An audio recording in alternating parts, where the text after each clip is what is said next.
ओम शांति। आज 1 दिसंबर 2021 की साकार मुरली। आज बाबा ने कहा, मीठे बच्चे, क्रोध भी बहुत बड़ा कांटा है। इससे बहुतों को दुख मिलता है। इसलिए इस कांटे को निकाल सच्चे सच्चे फूल बनो। प्रश्न, कांटे से फूल बनने वाले बच्चों को बाप कौन सी आथत अर्थात धैर्य देते हैं?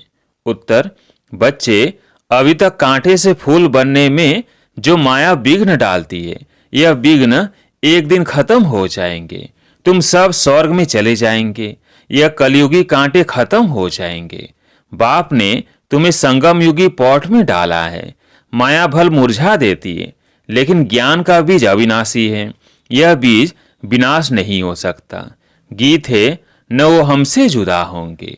ओम शांति। शिव बाबा ब्रह्मा के तन से मीठे मीठे सिगिलधे रूहानी बच्चों प्रति गुह्य राज व ज्ञान समझा रहे हैं। एक तो बच्चों ने गीत सुना कि बाबा, हम आपके ऊपर बलि चढ़ेंगे, भल कितने भी शीतम सहन करने पड़े। शीतम क्यों होते हैं? क्योंकि मनुष्यों को जहर अर्थात विकार नहीं मिलता। यह तो बच्चे जानते हैं कि हम न आत्मा को न परमात्मा को जानते थे, न अपने आप को न बाप को जानते थे। इसलिए जैसे जानवर बुद्धि थे, लौकिक संबंध में तो अपने को जानते हैं। इस समय के मनुष्य अपने को और पारलौकिक बाप को बिल्कुल ही नहीं जानते हैं। कह देते हैं परमात्मा का तो कोई नाम रूप देश काल है ही नहीं, तो फिर आत्मा का भी नहीं होना चाहिए। आत्मा को भी वे लोग जानते ही नहीं। कह देते आत्मा सो परमात्मा। अभी तुमने जाना है, वो तो सिर्फ नाम मात्र कह देते हैं। आत्मा और जीव है। आत्मा अविनाशी है, जीव विनाशी है। अच्छा, आत्मा क्या चीज है? उनका रूप रंग क्या है? नाम तो जानते हैं कि आत्मा है, परंतु वो कैसी है, क्या करती है, कैसे कैसे पाठ बजाती है, कितना समय पाठ बजाती है, इस आत्मा की नॉलेज का कोई वर्णन कर न सके। अभी तुम जानते हो, आत्मा छोटा स्टार है। आत्मा में ही सारा 84 जन्मों का पाठ अविनाशी नूंधा हुआ है। शंकराचार्य की आत्मा भी अपना पाठ बजा रही है। यह भी कोई नहीं जानते कि आत्मा कैसे शतो प्रधान फिर सतो रजो तमो में आती है। सिर्फ कह देते हैं भ्रिकुटी के बीच चमकता है अजब सितारा। बस, और कुछ नहीं जानते। आत्मा को नहीं जाना, गोया परमात्मा को नहीं जाना।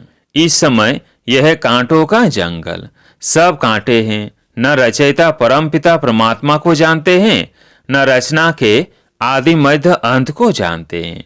तुम बच्चे आत्मा और परमात्मा को जानते हो, सो भी नंबरवार पुरुषार्थ अनुसार। बहुत बच्चे हैं जो यथार्थ रीति नहीं जानते। देवाभिमान में रहने के कारण पूरी धारणा नहीं होती है। नंबरवार तो है ना। पूछते हैं, बाबा ऐसे क्यों है? बाबा कहते हैं, बच्चे, यह राजधानी स्थापन हो रही है। इसमें सब प्रकार के जरूर चाहिए। पत्थर बुद्धि हो तब तो कम से कम पद पाए। अगर खुद जानते हो तो औरों को भी समझाए। तुम कहेंगे आगे चलकर समझाने लग पड़ेंगे, परंतु ऐसे भी कोई चाहिए, तब तो कम पद मिलेगा ना। कहाँ राजा कहाँ प्रजा, कितना फर्क है। यहाँ तो राजा प्रजा सबको दुख है। सतयुग में न राजा को दुख न प्रजा को, परंतु मर्तबे में फर्क है। पूरी धारणा न होने के कारण किसको समझा नहीं सकते हैं। फिर कोई न कोई कांटा लगता रहेगा, कभी लोभ का कभी मोह का। भूतों की प्रवेशता होती रहेगी। यह भी होना है जरूर। तुम हो प्रजापिता ब्रह्म कुमार कुमारियां। प्रजापिता का बाप कौन? शिव बाबा। बाकी शिव का बाप कोई होता नहीं। यह ब्रह्मा विष्णु शंकर भी शिव की रचना है। तो सब हो गई आत्माएं। परम पिता परमात्मा एक है। ब्रह्मा विष्णु शंकर अथवा लक्ष्मी नारायण आदि कोई ही मनुष्य आत्मा से कभी गति सदगति का वर्षा मिल नहीं सकता। मनुष्य न आत्मा को यथार्थ जानते हैं, न परमात्मा को जानते हैं। एक परम पिता परमात्मा ही आत्मा का रियलाइजेशन करा सकते हैं। ज्ञान से सदगति होती है। ज्ञान तो एक बाप ही देते हैं। कोई कोई बच्चे फिर यज्ञ की स्थूल सेवा भी बहुत करते हैं। इस सब्जेक्ट से भी मार्क से मिलती है। अब तुम बच्चों को बाप अमर कथा तिजरी की कथा सुनाते हैं। यह वास्तव में कथा नहीं है, यह है रूहानी ज्ञान, अपने को और बाप को जानना। वो तो कह देते हैं जैसे पानी से बुदबुदा निकलता है फिर समा जाता है। हम ब्रह्म से पैदा हो पाठ बजाए फिर ब्रह्म में लीन हो जाते हैं या ब्रह्म ही बन जाते हैं। और कोई रचना और रचता का ज्ञान है ही नहीं। ज्ञान तो बाप ही आकर समझाते हैं। इनका नाम है शिव। फिर उनको कोई रुद्र भी कहते हैं, कोई पाप कटेश्वर भी कहते हैं। अनेक नाम रख पूजा की सामग्री बढ़ा दी है।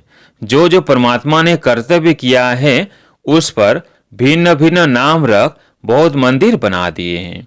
अब बाप कहते हैं यह कांटों की दुनिया, विषय सागर, यह भी सब से लिखाया जाता है कि ईश्वर सर्वव्यापी नहीं है। बाप तो आकर भारत को स्वर्ग बनाते हैं तो सारी दुनिया स्वर्ग बन जाती है। यह भी किसकी बुद्धि में नहीं आता। शास्त्र सब है भक्ति के, बाकी हर एक को अपने अपने काम का ज्ञान है। वाढ़े अर्थात कारपेंटर को वाड़े का ज्ञान है, डॉक्टर को डॉक्टरी का ज्ञान है। यह रूहानी ज्ञान जो तो एक परमात्मा ही आकर देते हैं। मनुष्यों को यह पता ही नहीं कि परमात्मा किसको कहा जाता है। गीता में श्री कृष्ण का नाम डाल दिया है। मुख्य बात है ही यह। माँ बाप को खंडन कर दिया है तो बाकी सब शास्त्र झूठे हो गए। झूठे पत्थरों की भी खानियां होती है।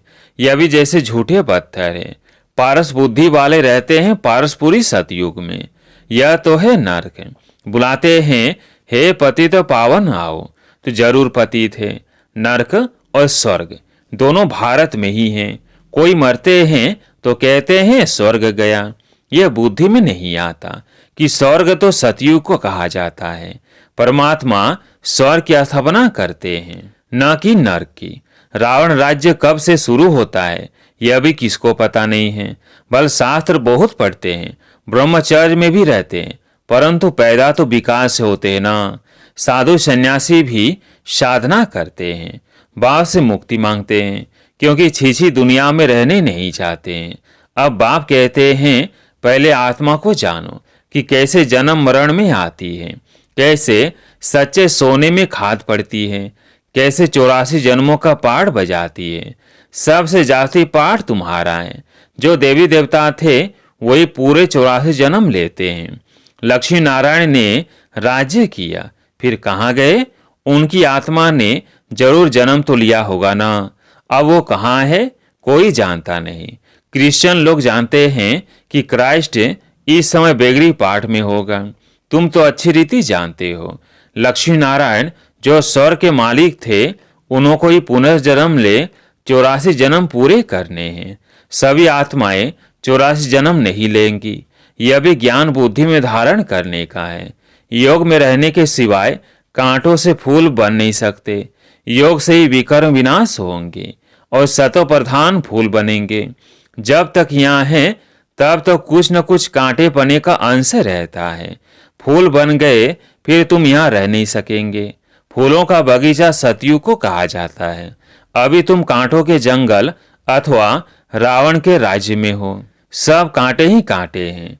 जो बहुत कांटों को फूल बनाते हैं उन्हें सच्चा खुशबूदार फूल कहेंगे। एक फूल होता है किंग ऑफ फ्लावर, सफेद होता है, टेबल पर रखा जाता है, फिर खिलता रहता है, खुशबू बढ़ती रहती है। ऐसा फूल कोई होता नहीं। अब किंग फूल है तो क्वीन भी चाहिए। रात की रानी, गुलाब, मोतियां आदि अच्छे अच्छे फूल हैं। फ्लावर शो दिखाते हैं, वहाँ सब अच्छे अच्छे फूल ले आते हैं। जो अच्छे अच्छे फूल लाते हैं उनको इनाम भी मिलता है। तुम भी फूलों का बगीचा बनाते हो ना। शिव पर फूल चढ़ाते हैं, उसमें रतन ज्योत आग के फूल भी चढ़ाते हैं। बाबा ने समझाया है मैं यहाँ तुम बच्चों को फूल बनाने का पाठ बजाता हूँ। मैं जानता हूँ कौन गुलाब के फूल हैं, कौन मोतियां हैं, कौन रतन ज्योत है, कौन आँख है। सबसे छीछी होता है आँख। उनकी चलन ही कांटों मिसल होती है। कोई कोई बहुत तीखे कांटे हैं। क्रोध भी एक कांटा है, बहुतों को दुख देते हैं। अभी तुम कांटों की दुनिया से किनारे में हो, संगम पर हो, कांटों से फूल बन रहे हो। जैसे माली कांटों को निकाल फूलों को अलग पॉट में रखते हैं, तुमको भी बाबा ने अलग कर दिया है। तुम संगम पर हो, तुम्हारी मरम्मत होती रहती है, फिर भी माया कांटा बना देती है। फिर भी एक बार हमारा बन गया ना, तो यह माया के विघ्न भी एक दिन खत्म हो जाएंगे। फिर यह जो पॉट में लगे हुए फूल हैं वह सब स्वर्ग में चले जाएंगे। कलयुगी कांटे सब भस्म हो जाएंगे। तुम कितने थोड़े फूल हो, तुम्हें संगम युगी पॉट में डाला है, बीज बोया हुआ है। माया का तूफान लगता है तो मुरझा देता है। फिर भी अविनाशी ज्ञान का बीज एक बार डाला है तो वह विनाश नहीं होता है। बाप बेट बच्चों को समझाते हैं, तुम बच्चों को बहुत बहुत निडर बनना है। बाबा कहते हैं कि यह लिख दो कि हर 5000 वर्ष के बाद यह मेला प्रदर्शनी हम इस संगम पर दिखाने आए हैं।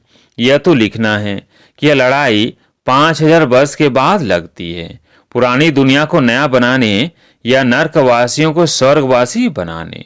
बाबा डायरेक्शन तो बहुत देते हैं, युक्तियां तो बहुत सहज बताते हैं।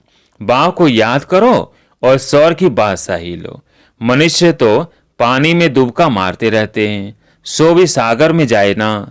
नदियां सागर से निकली है, नदियों का बाप सागर है ना, वहां जाकर स्नान करो। परंतु वह खारा है, इसलिए मीठी नदियों में स्नान करते हैं। अभी तुम हो ज्ञान सागर के बच्चे। ज्ञान सागर पतित पावन बाप है। तुम उनके बच्चे जो जितनी जास्ती सर्विस करेंगे तो समझा जाएगा यह अच्छा फूल है। प्रदर्शनी में भी घड़ी घड़ी अच्छे फूलों को बुलाते हैं, समझते हैं फलाने हमसे होशियार है। परंतु होशियार का फिर रिगार्ड भी रखना चाहिए। बाबा हमेशा समझाते हैं कभी क्रोध नहीं करो, प्यार से समझाओ। क्रोध कोई करता है तो बाबा समझते हैं कि इनमें कड़ा भूत है। माँ बाप पर भी क्रोध करने में देरी नहीं करते हैं और ही दुर्गति को पा लेंगे। गरीब निवाज कब गरीबों पर क्रोध करेंगे क्या? गरीब निवाज बाबा आया ही है गरीबों का साहूकार बनाने। यहाँ जो पदमपति है दूसरे जन्म में नौकर चाकर बनेंगे। गरीब जो अच्छी रीति पढ़ेंगे वह जाकर राजा रानी बनेंगे। ऐसे भी सेंटर्स पर आते हैं जो ईश्वरीय सेवा में कुछ नहीं देते हैं। उनको पता ही नहीं कि थोड़ा भी बीज बोने से हमारा भविष्य कितना ऊंचा बनेगा। सुदामे का मिसाल है ना, ईश्वर अर्थ दान करते हैं, समझते हैं दूसरे जन्म में फल मिलेगा। बाबा लिख देते हैं बच्चे तुमको 1 ईंट के बदले महल मिल जाएंगे। यहाँ कौड़िया देते हो वहाँ हीरे बन जाते हैं। इसलिए चावल मुट्ठी का गायन है। गुरु नानक के ठिकाने में जाते हैं, कुछ न कुछ रखते जरूर है, परंतु यहाँ तो बाप दाता है ना। अच्छा, मीठे मीठे सिकिलधे बच्चों प्रति माता पिता बाप दादा का याद प्यार और गुड मॉर्निंग। रूहानी बाप की रूहानी बच्चों को नमस्ते। हम रूहानी बच्चों की रूहानी बाप दादा को याद प्यार गुड मॉर्निंग नमस्ते नमस्ते। धारणा के लिए मुख्य सार। पहला पॉइंट, बहुत बहुत निडर बन कांटों को फूल बनाने की सेवा करनी है। सब में अविनाशी बीज बोते रहना है। दूसरा पॉइंट, क्रोध का बहुत बड़ा कांटा है, उसे छोड़ बहुत बहुत प्यारा बनना है। प्यार से सर्विस करनी है, सर्विसूल का रिगार्ड रखना है। आज प्यारे मीठे बाबा का वरदान, सर्व के गुण देखने व संतुष्ट करने की उत्कंठा द्वारा सदा एक रस उत्साह में रहने वाले गुण मूर्त भव। सर्व के गुण देखने व संतुष्ट करने की उत्कंठा द्वारा सदा एक रस उत्साह में रहने वाले गुण मूर्त भव। सदा एक रस उमंग उत्साह में रहने के लिए जो भी संबंध में आते हैं उन्हें संतुष्ट करने की उत्कंठा हो। जिसको भी देखो उससे हर समय गुण उठाते रहो। सर्व के गुणों का बल मिलने से उत्साह सदा काल के लिए रहेगा। उत्साह कम तब होता है जब औरों के भिन्न भिन्न स्वरूप भिन्न भिन्न बातें देखते सुनते हो, लेकिन गुण देखने की उत्कंठा हो तो एक रस उत्साह रहेगा और सर्व के गुण देखने से स्वयं भी गुण मूर्त बन जाएंगे। स्लोगन, बेहद के वैराग्य वृत्ति का फाउंडेशन मजबूत हो तो सेकंड में अशरीरी बनना सहज है। बेहद के वैराग्य वृत्ति का फाउंडेशन मजबूत हो तो सेकंड में अशरीरी बनना सहज है। अच्छा, ओम शांति।